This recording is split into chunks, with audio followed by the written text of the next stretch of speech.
Welcome to Real Talk, everybody. Today is when Sweden meets the South. We're going to be talking to Oskar, who is originally from Sweden, the class of 2017, and found himself in the incredibly humid and hot and very southern Louisiana. You don't want to miss today's episode. We'll be right back.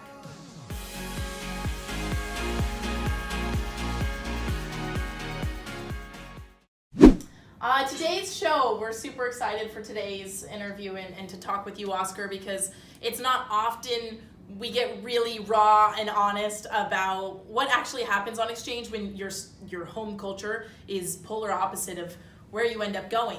So you decided to go on exchange. You're the class of 17, and you find out that you're going to Louisiana, which is quite considerably the most conservative southern part of the United States, and you're from Sweden, which is pretty liberal. What did you think when you found out you were going to Louisiana?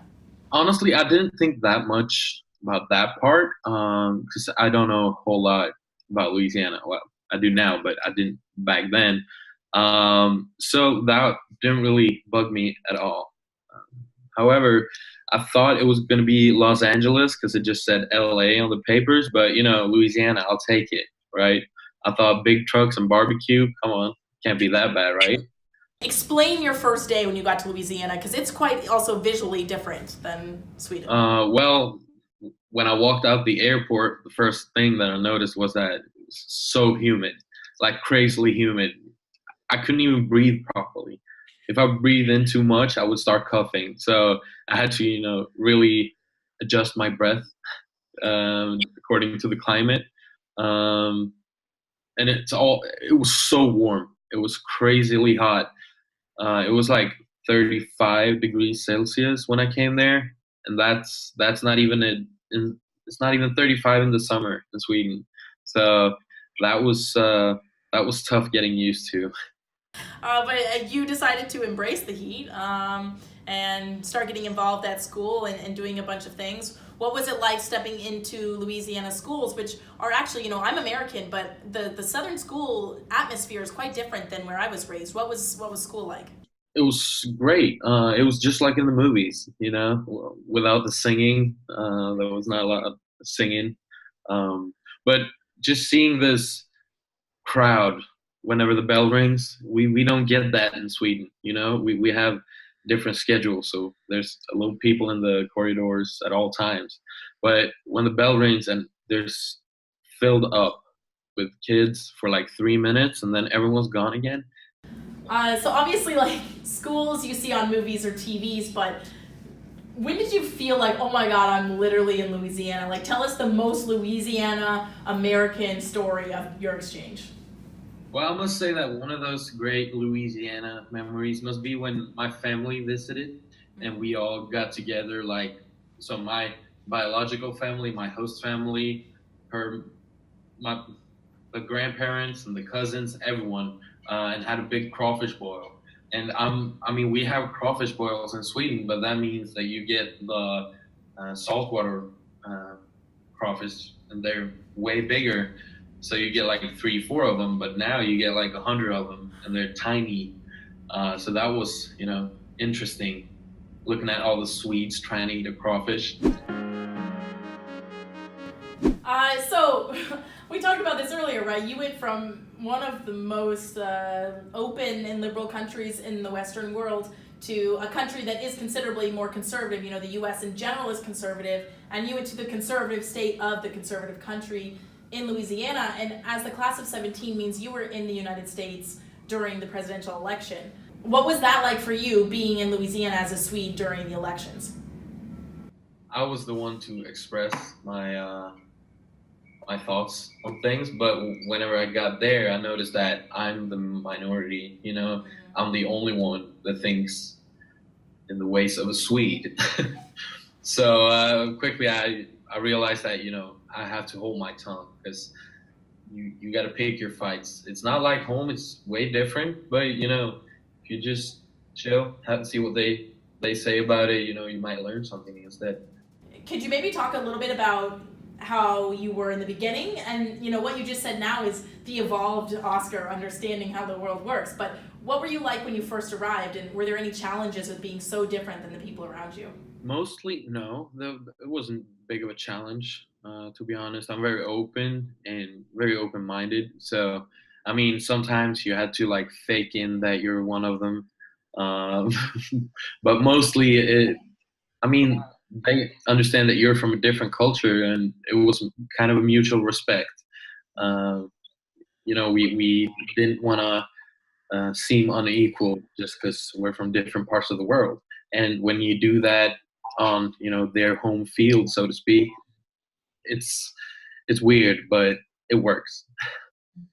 I feel like, the class of 17, I think you guys embody sort of the mission of exchange a lot because exchange was created so that we could better understand each other after the war, after some big division of views. And I think that you guys represent exchange because I'm sure everyone in Sweden had a lot to say about the US. Do you think that you see sort of the world in the United States in a different lens because it's people instead of just headlines? Yeah, when I got there and I heard it from them, it was a whole other deal, because I mean, media, wherever you go, it's angled some way. But when you got real people in front of you, like telling you how and why they think how they think, I mean, you get another, you get a whole other understanding why they think like they do when you're there and you see you get the references why.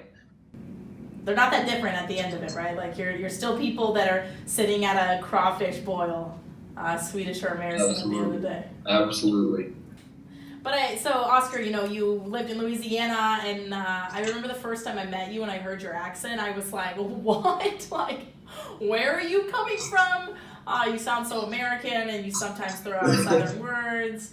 But you came home and decided to be involved immediately and to stay connected to the exchange family because we actually met in Switzerland for the first time. So tell us what happened after your exchange year ended and you got home to Sweden. I didn't really have plans on becoming an ambassador, but when they did the whole homecoming thing in Stockholm, where I got to meet up with all the other Swedish class of 17ers, they briefed me like in a whole other way about the ambassador program, and then I did the training 2 days later, or the day after, before I went back to my side of Sweden. And then I noticed that I can tell people continuously about my year, which I want to do, and they won't get bored of it because they just want to hear more and more because they're like me. That just got me hooked. And then they recognized that I was driven to like do all these things. So the Swedish office picked me to go to Switzerland to an ambassador summit. That's where we met, and that was a great opportunity to like grow within both the EF family and like in myself with the tribal speech and the public speaking. Was it with yeah, and that just was a lot of fun, and yeah, it was great. And if you're a Swedish student and you're watching this right now, you might also get to meet Oskar because you've been doing such a phenomenal job. You're an interview leader, so you get to actually talk to students who are, yes, already made the decision and are sort of going through the application process. So I think it's great. Like, you weren't planning on being involved, and here you are on Real Talk, which is great involvement. Props to you. Been to the summit, interview leader. If you could look back, I know you've been home for probably 16, 18 months. What would you say to Oskar before you went on exchange? What you know now, what you know about the world and yourself, what would you want to tell the younger you before you arrived in super humid Louisiana? Be yourself. Do what you think is right. You're gonna have a great year, buddy. No, I really think that there's nothing I really want to change about my exchange here because I see from afterwards now, it was a great year. It was the best year. So I don't think I want to change anything, honestly. That's awesome. Because it's about the ups and downs, right? It's about the good times, the bad times, the in-between times, because then you're sort of ready to take on the world. Yeah, and that's what really makes it an exchange year apart from, just a vacation. It's the ups and downs. You know, it's the everyday life. That's what makes the year. It's not one big thing. It's all the little things. Exactly. And being a Saints fan to this day, you know, we are really happy. You're one of our first Southerners that we've had on Real Talk, and I love the fact that you are very Swedish, but you are very Southern. And hopefully you guys are playing well this year. You can always support your football team from afar. But thank you so much, Oskar, for sharing your story and kind of giving us an insight into what happens, especially when you move from complete opposite cultures. And it's obviously still a big part of you. So thank you for sharing your story. Well, thank you for having me.